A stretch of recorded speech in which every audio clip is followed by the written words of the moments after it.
and start. Our goal here is sort of a writer's studio in the sense of an actor's studio. I won't ask you about your favorite sounds and curse words. Instead, we want to focus on the craft of writing and how you've approached your work as a writer and scholar.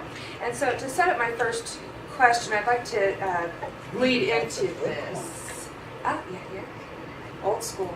I'd like to set it up with a few references to your work for colleagues who might not be as familiar with it.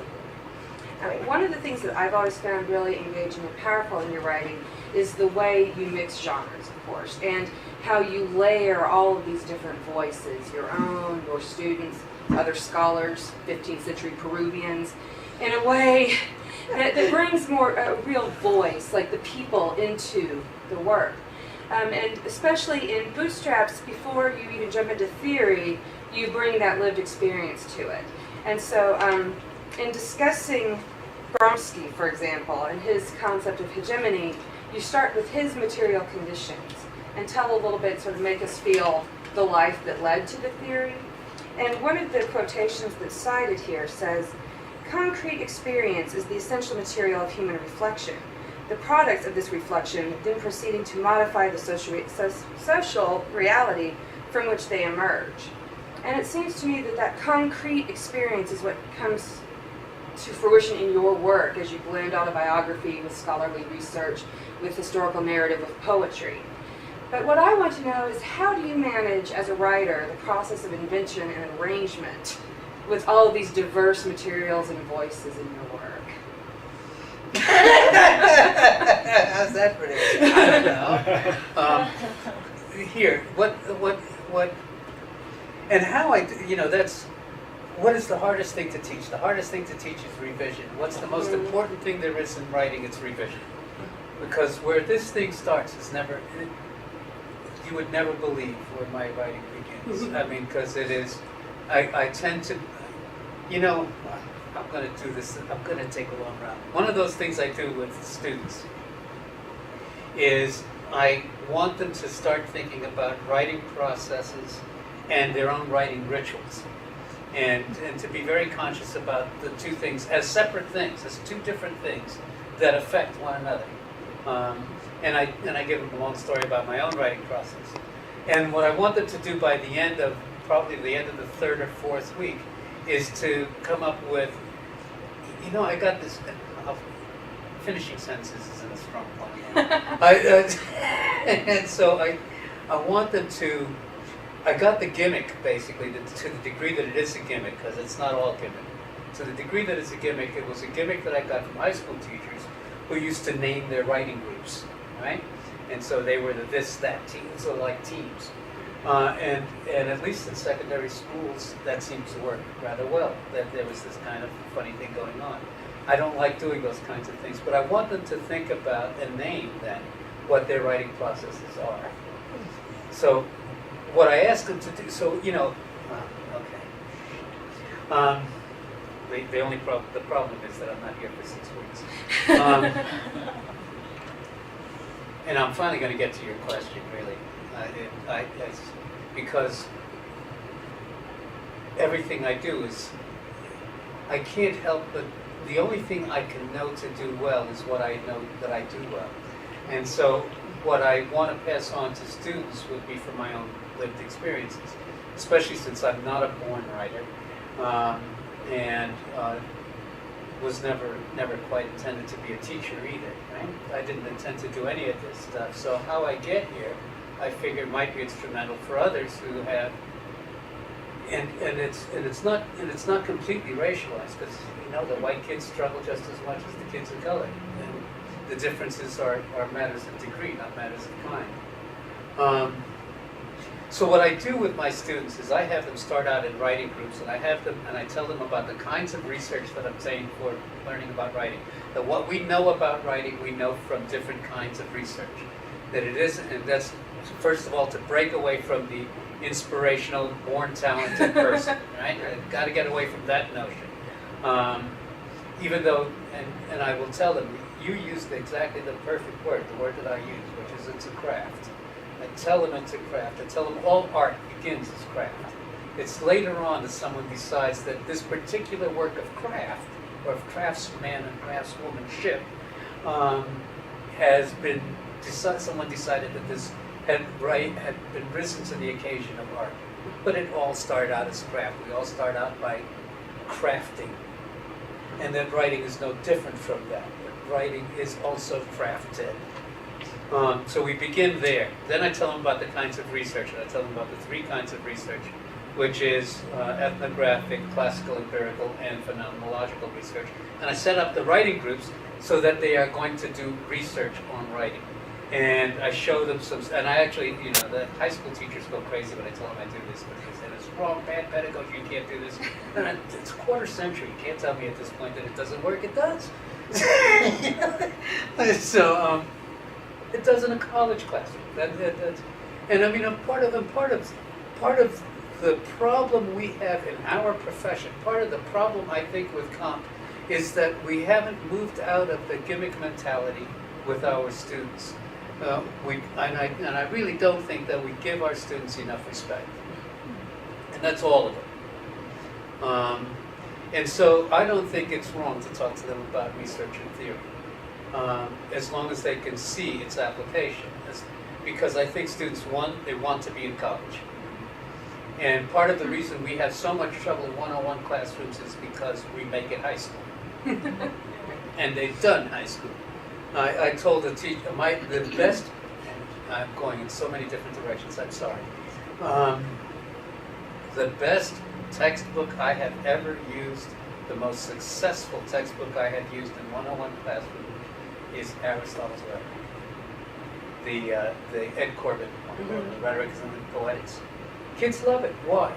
Because it's college. It's Aristotle. It's Aristotle. They're not going to talk about movies. They're gonna read about, and what we should be teaching after all is language. It's a language course, and we keep trying to find other subjects to teach. Let's do it on pop culture. No, let's do it on language. Maybe connections of language to pop culture, but let's do it on language. Mine always is the connection between language, race, and class mainly. And gender has come into this situation for me in the last 5 or 6 years, only because I had to face my own ignorance, and I had to admit to my own ignorance. Which is a tough one for academics to do. I mean, I've been in this world 58 years. I started 5 years ago. That's lovely. So I have students actually do research, and so I show them these kind of read-aloud protocols. Now, I'll just say it. I don't much like flower and hazel stuff. I don't. I mean, I think it's a bad methodology, and I don't think it really shows us much. And it does the reverse of what we ought to be doing. It kind of computerizes us as opposed to humanizing computers. And so... Real Apple TVs. Yeah, well, too. What I'm getting at, however, is that the whole idea of protocol analysis, however, is something you could actually do in the classroom. And so students get to start doing this protocol analysis and start to become self-conscious of themselves as writers. Because finally, for me, 40 weeks, I'm not going to create a writer. I mean, I got them for 15 weeks then, but you guys have them for even less. You're in a quarter system. I got a semester system that's 15 weeks. Contact hours is 40 hours. In other words, 1 work week. 1 work week, I'm not going to take a D writer and turn that person into an A or B writer. It's not going to happen. But within that 1 work week, I can make a student I can lay out the process whereby the student can become more aware of himself or herself as a writer. What is it that I do so that I know what it is that I should continue to do and what it is I should discard. And that's where we're heading with all of this. And so we work through this thing, and it's an entire expanded process working through how to become more conscious of yourself as a writer. All of that has to say, all of that, finally to get to your question, is that's exactly the process I go through. I have the kernel of an idea, and I will write it, and it will come out in very long, bombastic, fatuous complicated, disgusting sentences. And the next, and it really is the first thing I do. Then the second thing I have to do after I've done all of that is break down the sentence. Tends to be my form. This tends to be my kind of process and something of my ritual. Finally, where I was going with that, my ritual. Finally, I decided to call it. We have to name our processes. This is what I have the class do. So, the first couple of times I did that, I realized that my process is constipation and flow. That's I know. It's a shitty metaphor, but but it's the truth of the matter. It's that I, like so many writers, I stare at the page and do nothing, or I write one outrageously bombastic sentence. And what it is that I'm trying to say everything in one sentence, just like every other blocked writer. And so I realize that I walk into the writing process like a blocked writer. I always do. I always have a hard time getting started. If it weren't for deadlines, I'd get nothing written. And these days, I'm afraid, I got one book that the deadline was 10 years ago. And they're still waiting for it, which is a problem, because I'm going to have to produce it. Actually, I think we're just about done. So, I start out just trying to get down the kernels of ideas that I'm working with, break it down into a discourse that is more palatable, because, see, back when I was in graduate, and I'm pointing to Doug because he would have been in graduate school about the same time, there was a big deal in comp about T units. And Kellogg Hunt. Yeah, Kellogg Hunt. Kellogg Hunt and his damn T and their T units, which had something to do with the greatness of. And I took this. I was a high school dropout. I'm taking this stuff to heart. That the more mature writing is a heavily embedded writing, and I learned to do that. And what I find is what it is an unreadable writing. And then, if we go by T units, I mean, where would Hemingway be? He's a fifth grader. But that's that. I was conditioned in that way in college to be thinking about sophistication being greater embeddedness. Bill Strong and folks were doing this.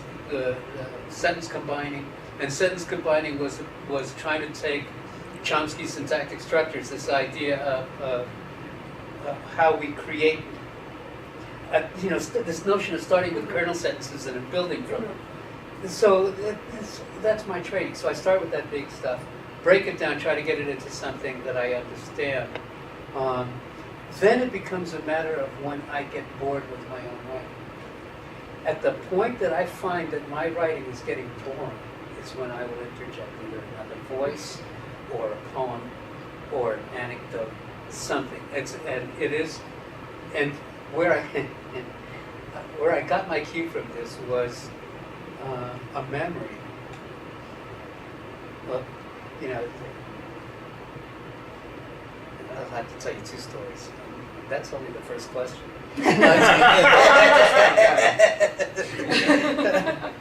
The first story has to do with bootstraps in itself and how I discovered this writing.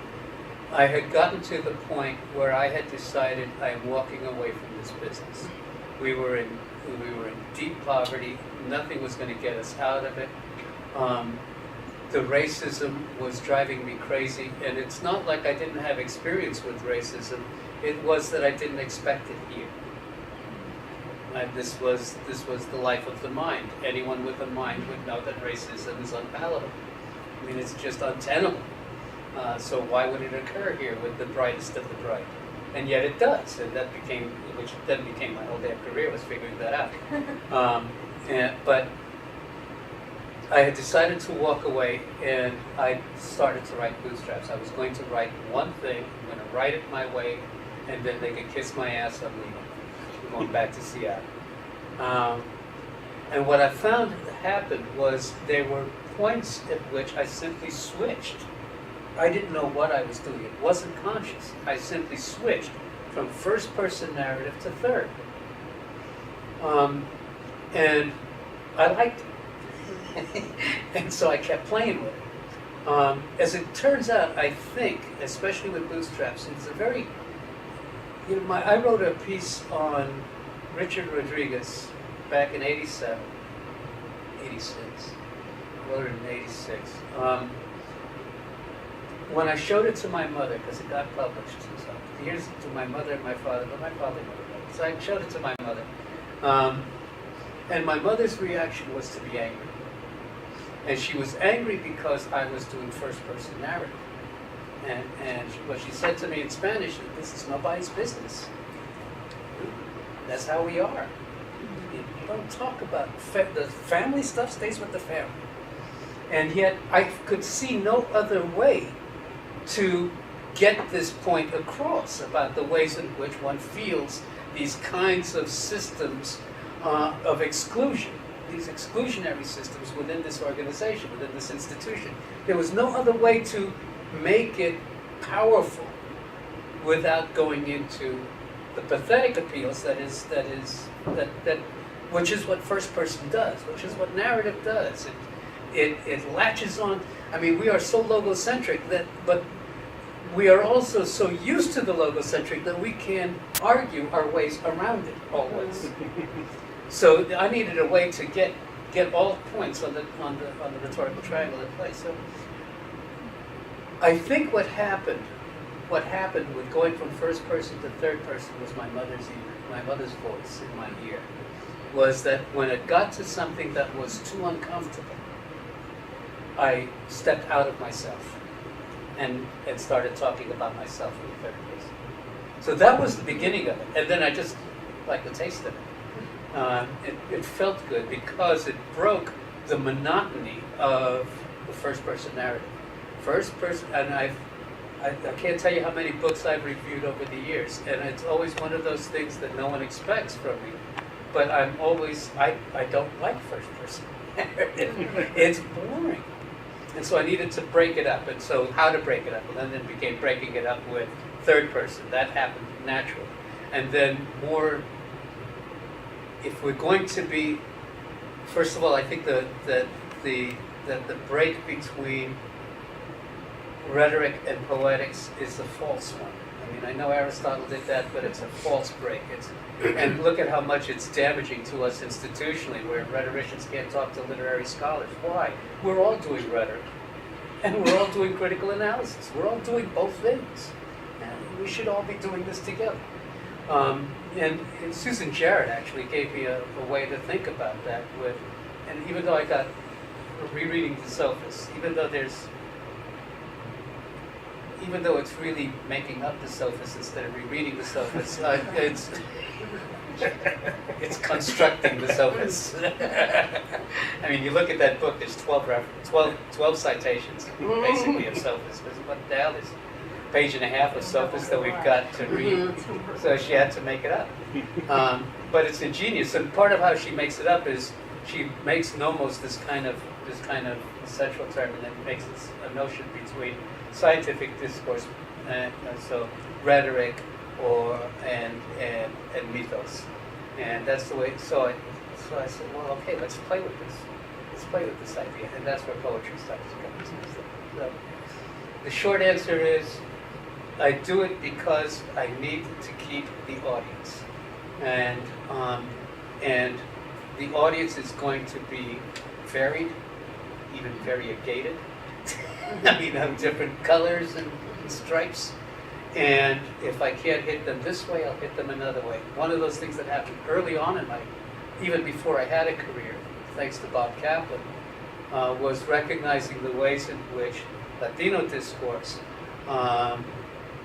relies on amplificación, which I write about inside there, the repetition.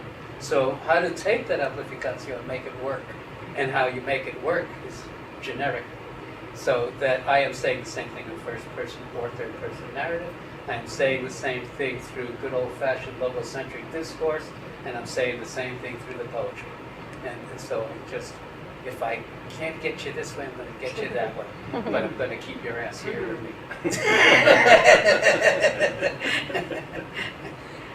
I'm going to later follow up with an idea about these different rhetorical traditions that are feeding in, but first I think Kelly wanted to ask another question. Yeah, I do Back have, to Priest. I have a question, but also a bit more. I'm looking at this memorial as a friend of ours, Yeah. September 2004, when you, in some ways, sort of looked back and talked about how memory has been so important to you. And I guess something that just struck me here is you said you're not a natural writer. Is that what was the phrase you used? And yet, if you'll forgive me for reading back to you what you said, there's this beautiful paragraph in here which defies that. And then I have a question about what you might take from your input. You write, I'm trying to figure this out somehow. Who I am, from where, playing out the mixes within. It isn't a question for me whether public or private discourses. I am contradictory consciousness. The discourse should reflect that. I am these uneasy mixes of races that make for no race at all, yet find themselves victim to racism. The discourse should reflect that. I am an American in every sense, a boy from Brooklyn, jazz and rock and roll, and from the Americas, with an ancestry dating back before the Europeans, an academic, a person of color, an organically grown traditional intellectual, containing both of Gramsci's intellectual formations, yet not quite his new intellectual. The discourse should reflect that as well. And I am in a wheat field, attempting to pass on a memory as I attempt to gather one. Personal discourse, the narrative, the autobiography, helps in that effort, is a necessary adjunct to the academic. Looking back, we look ahead, and giving ourselves up to the looking back and the looking ahead, knowing the self, and critically knowing the self in relation to others, maybe we can be an instrument whereby students can hear the call. First, I think that paragraph is an amazing paragraph. Natural or not, it's a gorgeous paragraph. My second question is when you say, looking back, we look ahead. And this is in college English, and you are talking to those of us in composition and rhetoric. You mentioned you've had the opportunity certainly to look back and look ahead. Where do you see composition studies going? To what are we looking ahead? Is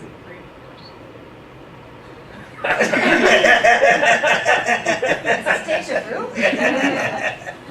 Well, I knew that question was coming, and I still don't know how to answer it. I worry about composition studies, tell you the truth, and to the point that at this point, a part of the insecurity that I feel in addressing that question, I'm not answering it because I can't, but addressing it is that I have found myself doing a moonwalk away from composition, and yet. And finding myself more and more immersed in that part of our business that's rhetoric. Now, why is that? Well, I think part of it is because I worry, because I find myself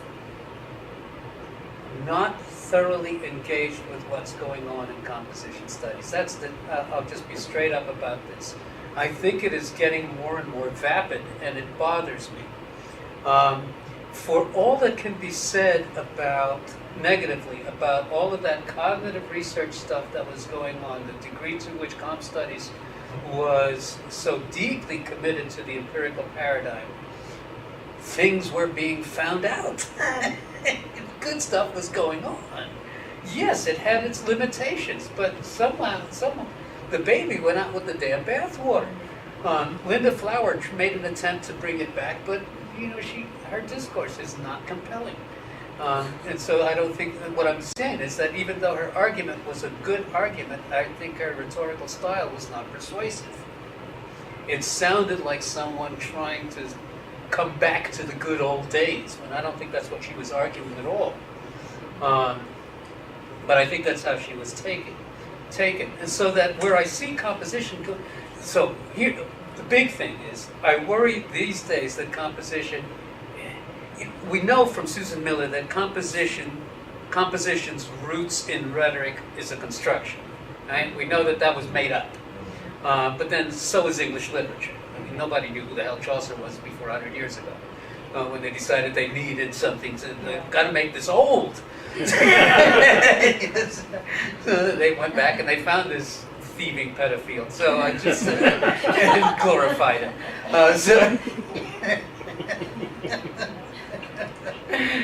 I like Chaucer a lot. And maybe it's because he's a thieving pedophile. So where's it going? Well, I think it's gotten itself hung up on genre without talking about what it's going to do about it.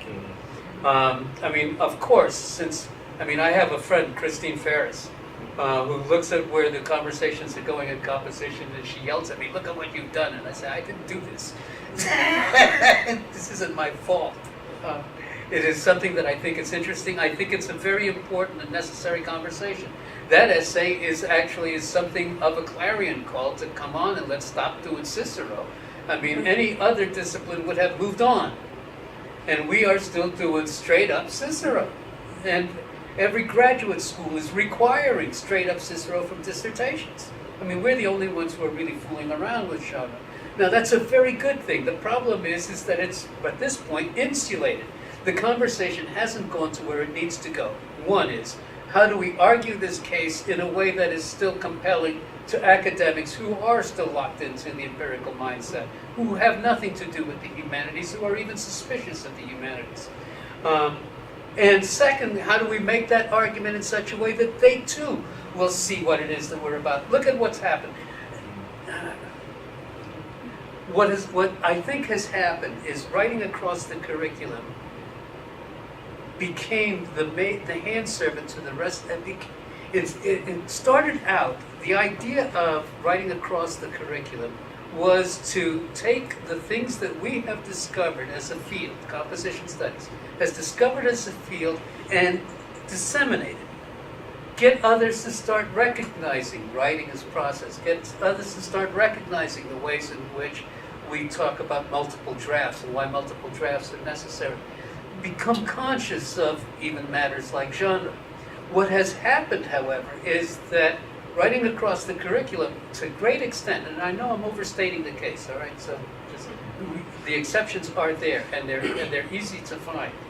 But institutionally, writing across the curriculum has become the rubber stamp that what everybody else wants to see in academic discourse, despite everything that we might say, is happening. That their preconceived notions of discourse are being passed on. It has become a reification institution rather than an institution of change. And that's my real problem with this. So that this whole question that where composition is now, which seems to be completely tied to questions of narrative, questions of genre. Essays like this, it's a good time for me because I see all this wonderful experimentation going on, but it is so self-enveloped, and where I don't see it is, I mean, part of the argument for this essay was to tie these ideas back to classical rhetoric, and part of the essay that came before that one, and there's a lot of essays in between, but there's, I got a half a dozen essays that I like. I've written 40. I got about 6 that I like, and that memory piece is my favorite actually. And the title, by the way, is out of watching too many Sopranos. She's a friend of ours. I would like to hop sort of on the back of that question a bit in terms of something that you just said about the idea that we're stuck with Cicero. And a lot of what you've been writing about in the way that multiculturalism has not worked the way it should in academia. And I'm wondering, you discuss Latino rhetorics, and I think a few people are starting to look at non-Western rhetorics and what they can do for us. But do you see that as a way to maybe get past some of this problem that you're talking about? That basically what we're doing is trying to get like a tokenism or a representation, but we're still applying the same Aristotelian values and the same entrenched academic disciplinary discourses to just a few different texts. So pick the right name, but we're still doing the same thing. What else do you see that we could do? Yeah, well, in I that don't. direction? Again, do I know? No, but this is the same problem. This is the problem with disciplinarity, I think, and you see I think it was the right impulse that what we do crosses all disciplines, and I'll take it a step further. What we do crosses all human endeavor. Nothing happens without language. Nothing happens without language. And the scientists can talk about mathematics, and I'll say to them, your mathematics is a language. It's another simple system. And it's no less arbitrary than the language system, the simple system. So what we should be doing really should, it is amazing. I mean, even this program, such a lovely program, but in the corner of a library, this should be the central hall. You know, this stuff's important. Here's what happens. Here's what I'm thinking about with that. So on the one hand, I think about writing across the curriculum, the ways in which it ended up being kowtowing to the discourse of other disciplines. There were the formalists like Chuck Baserman, but all of us who, I mean, there's just no way to get out of that, given the facedness of the institution. That same kind of institutionalization has gotten in the way of the kinds of conversations that you're talking about. That it belongs to contrastive rhetoric. Contrastive rhetoric belongs to applied linguistics. Applied linguistics is concerned with ESL. What does ESL mean? It's still going to be ways of addressing how kindly to get people to conform to the discourse that already exists. It doesn't make the move in the other direction. And that's the problem we have at Comp. That's the problem that I think is with contrastive rhetoric. I've made friends with Bob, but Bob Kaplan, kind of the daddy of contrastive rhetoric. But neither one of us seems to be able to get the other business to look at this business. He can't get the applied linguist to take a look at what's going on in comp and in rhetoric. I mean, we got Paul Matsuda. He's trying valiantly. But even how he has to sell himself he is a person with 2 degrees. I do composition for those people, and I do applied linguistics for those people. That doesn't work. So I don't know how to do this, but I think that the task at hand is to break down these disciplinary walls. And the task at hand is to go back to where writing across the curriculum started, which is educating others about the thing that we really do know better, more well, than they do. I mean, I've seen Bill Condon.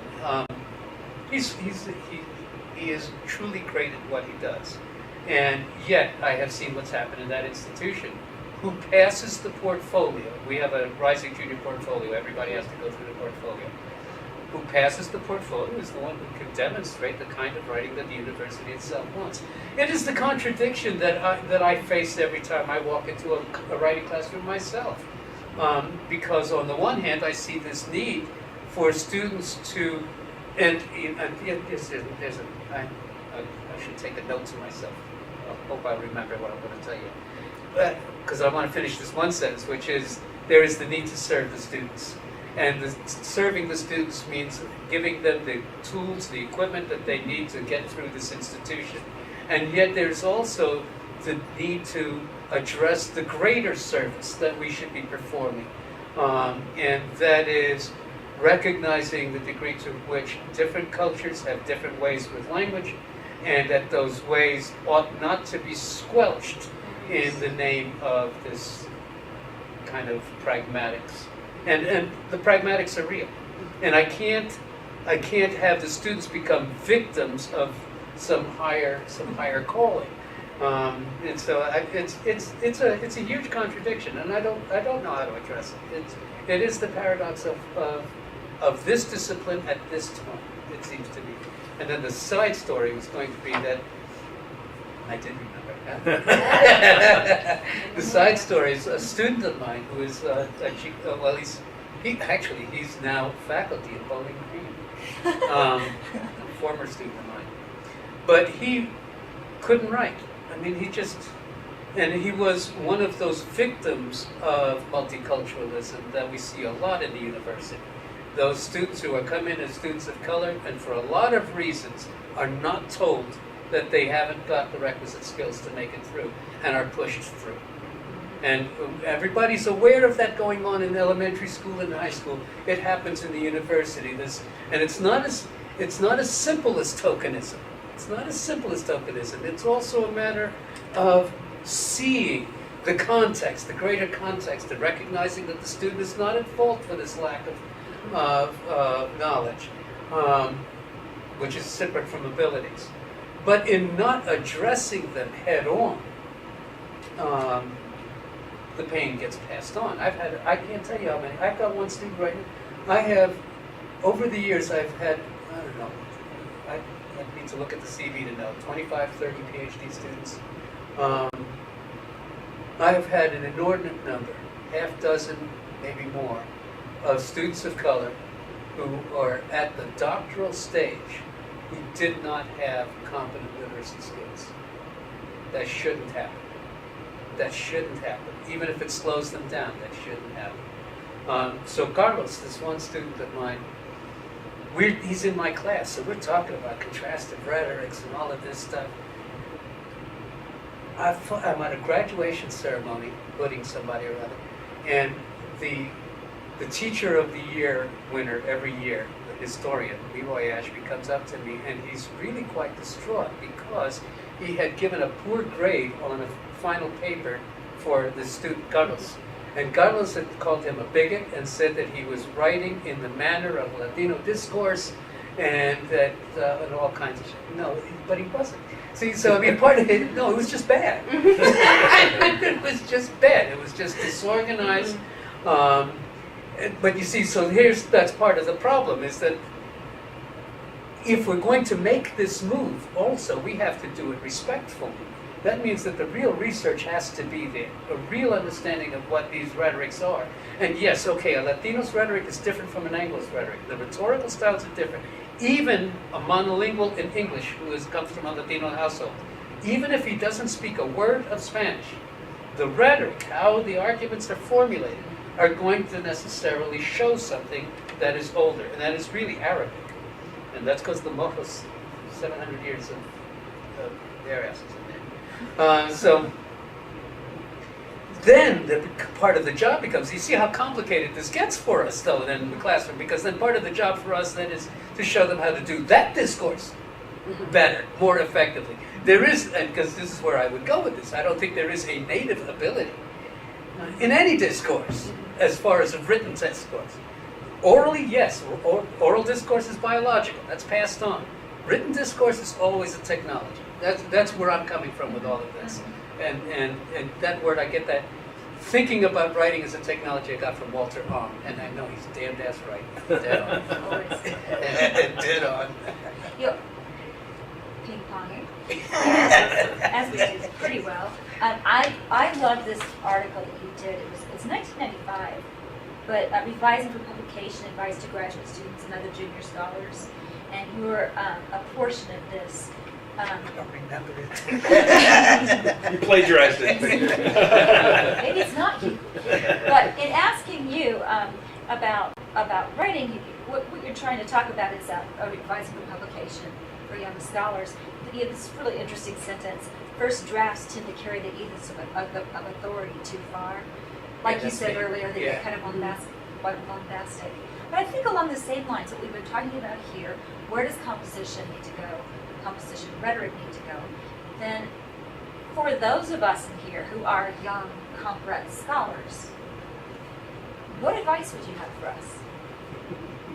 Maybe in terms of negotiating the balance of scholarly work, teaching life, family life, or in terms of negotiating publication, especially if you're pushing the envelope a bit as you have. Or teaching, or being in a field.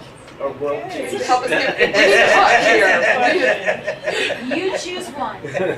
Well, there's a lot of them. I mean, balance is one that I don't think I ever did do well. And that's a part of this. I mean, I said it back then, and it's a line of mine there that I still, it's a refrain of mine. We don't punch clocks, but the clocks punch us.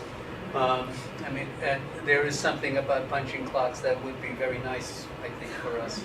Just punch in at 8 o'clock, punch out at 5 o'clock, and that's that. Goodbye. And yet, but this is work of the mind, and the mind will do what it does. And so it's 2 o'clock in the morning, and you're still thinking about the student or the paper or whatever the hell it is. So balance, I'm finding it now, but I'm finding it now as I'm pushing 60. I'm 58 years old, I'll be 60. 60. I'm on that side of middle age. And so I'm fine. And I still get tempted by stuff. I mean, there's always, if you give me the wrench, can I fix it? And so, dean jobs, director jobs, give me the wrench, I'll fix it. But and of course, institutional. I'm thinking there, Max Faber says that institutions are made to run despite the leadership. So you gotta wonder if you can actually fix it because it's already set in motion. Advice. What I found, and this is going to be on tape, but there you go. What I found worked for me, finally. The philosophy that worked for me when I started writing Bootstraps, and I was having problems teaching in those days too, because I would want to do everything according to our best teaching practices. Student-centered classrooms. That is so right-headed. That is perfect. That makes so much sense. Could I do group work? It never worked for me. Never worked. I mean, that's the truth of the matter. So, rather than, yeah, bring it on. Thank you very much. It's my first dose of the day.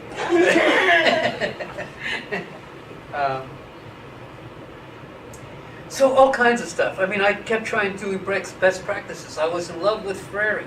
And even though I could see that Freire was himself an inherent contradiction, when you looked at his notebooks and stuff, that what he did was 100% unequivocal propaganda.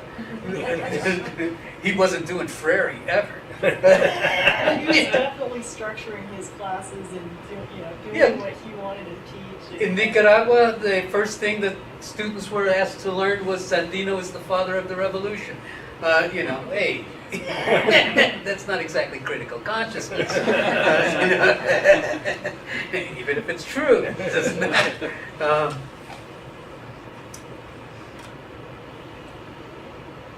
So I'm trying to write academic papers. I wrote one essay for David Bleich that I still hate. Because I tried to write it like straight academic discourse about the research I had done in my dissertation, and it had to do with writing groups, and it had to do with orality and literacy, because those were those times. In teaching, I was trying to do, Sharon Crowley was my buddy, and we would sit at Alpine Pizza and come up with these phenomenal. We did one, and it was a very intensive study. It was a 3-pitcher study. Because we just drank beer and ate pizzas. By the end of that semester, the class mutinied on me. I mean, literally, the class.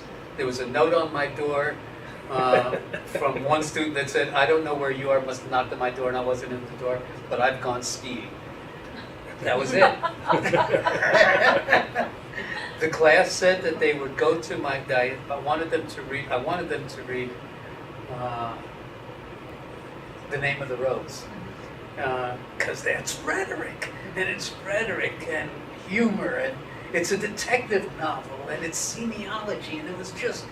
I love that book. Why wouldn't anyone else love that book? And so. What I'm getting at is that simply I was failing at everything. The writing did not satisfy me. And I had, like every young scholar, the fear of publication. I am never going to get anything published. I don't know how to do this. I don't know what the hell to say that hasn't been already said. I had the 4 quartets in my back pocket when I was an undergraduate, so I already knew that everything had already been said. T.S. Eliot had already said that everything had already been said.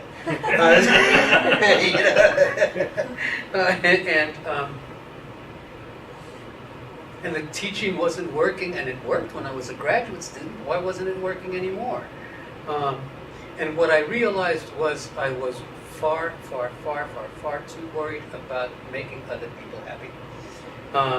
That I had decided that everyone was right about what was required, and that I either go along with the program or I pass out. I die. It's not, and I got all kinds of. I got sick. I was hospitalized with asthma and just all kinds of stuff.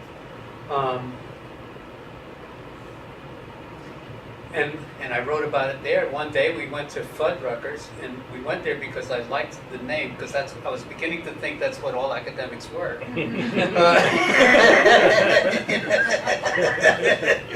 Sorry, Fuddrucker.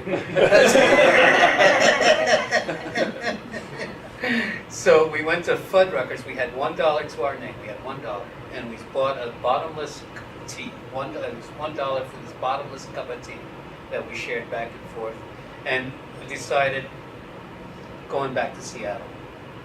Fuck it. Fuck it became the philosophy. Fuck it. I had some kids say some things to me. I had, what's his name? Oh, I can't tell you his name. Somebody say to me that I was really very articulate, and he didn't finish the sentence, but I knew the rest of the sentence for a little Spanish boy. Yeah. So. With Fuck It, I decided I'm going to write this thing the way I'm going to write it. And that'll be my swan song. I'll write it and I'll walk away. I offered it to Michael Spooner, who was the editor of NCTE at the time. Michael took it to the editorial board, and they didn't want it. They didn't want the book.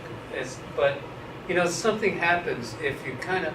I don't mean to be mysterious here, but I am a Catholic. Mysteries are a part of life, and so it was a funny thing about serendipity, and serendipity has so much to do with what goes on in life, really. So, as it turned out, Keith Gilliard was on the editorial board, and he's the one who kind of shamed them into accepting the book, at least tentatively. And their problem with it, they said, is if he's going to talk about racism, he's going to start naming people, and we're going to get sued, and for slander. That was the fear. And Keith Gilliard said, you can't be sued for slander if it's true. Which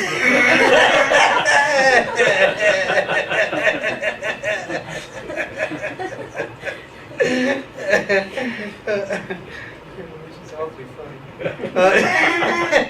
And so at this age, for instance, so I write the way I write, and in the beginnings it meant sending things out and getting a lot of rejection notices and sending them out again. With Crosstalk, it was the same thing. I wanted to talk to theory with students who were hostile to theory, so I had to make a way to make theory palatable. That's what I did. By the way, thank you for writing that book. That completely oriented me when I was a graduate student, first year graduate student, had no idea, was like totally clueless. Everyone was dropping names, and I was like, who are all these people? And that book, just showed me the landscape. Well, you can thank Kinko's for that book, because it was my course pack. It was my course pack for a 500 level introduction to graduate students, and it was mainly, and at those days I was assigned English ed classrooms, even though I didn't even finish. I never went to high school. I mean, I went to a Voc Tech high school, and then I dropped out. I never went to a regular high school. I was never a high school student. And yet they had me teaching high school teachers. Well, we could never bridge the gap. Because what fascinated me, how I got into this, was the theory. That's what caught me up, was reading Ann Berthoff and saying, wow, look at how she does Aristotle and Kenneth Burke, which I think is a little funny, but nevertheless, I thought it was a big deal at the time. And I love this shit. And I go into the classroom, and they just would not do theory. They wanted to know what they're going to do on Monday morning. Well, how the hell would I know? If you know the theory, you can make up what you're going to do on Monday. And then I started finding all kinds of cooking and everything. So I did a course pack, and I took it to Kinko's, and then Kinko's had the lawsuit. They had a super lawsuit in the early 90s. Huge lawsuit. And so now they started to charge for permissions for all of these things in my course pack.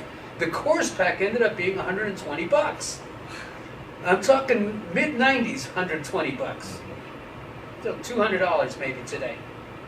For lousy copies. So I went to Kenny Withers, who was the editor of Southern Illinois University Press, who always has been our friend, rhetoric and comp's friend. And he looked at it and he said, it's too big, and the permissions are going to cost us an arm and a leg, and we'll do it, but you're going to have to get it down to 200 pages, manuscript pages. And I said, well, that's not doing it. That's not the idea. Then he said, well, why don't you just paraphrase everything that's there? I said, Erica Lindemann already did that. That isn't the idea, because part of my thinking about teaching writing to comp students, to 101 students, is that 101 students are being expected to write academic essays, but they've never seen one. I mean, it is the problem. We're asking them to write what we write. You know, mini versions of what we do. Bartholomew's right on that. And he's right also then that they need to be exposed to it. And Ways of Reading is a hard book. I enjoy teaching it, but I could never mandate that for a whole program. It's too hard. It is too hard. It is a hard book, but it's a good book for the right teacher, the person who wants to do that kind of stuff. But it was that mentality that I had these English ed teachers who, if they're going to understand this stuff, they needed to see it as it's written. And they also needed to see the wonderful variety. I mean, in those days you had, you know, these days I start to say this damnedest thing. I've become the Donald Murray of this era. Because it was Donald, you'd read these journals, and they'd be,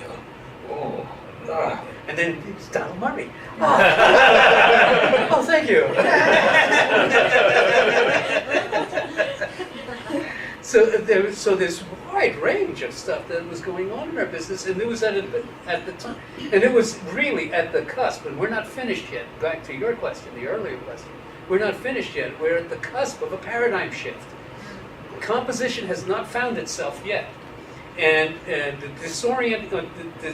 disengaging itself from rhetoric is a mistake, I think it's a huge mistake. It is, even though I do say that I think that we overstate rhetoric, the birth of Western civilization and all of that, as if it just suddenly sprung out of Greece, which, you know, I mean, and the way I teach.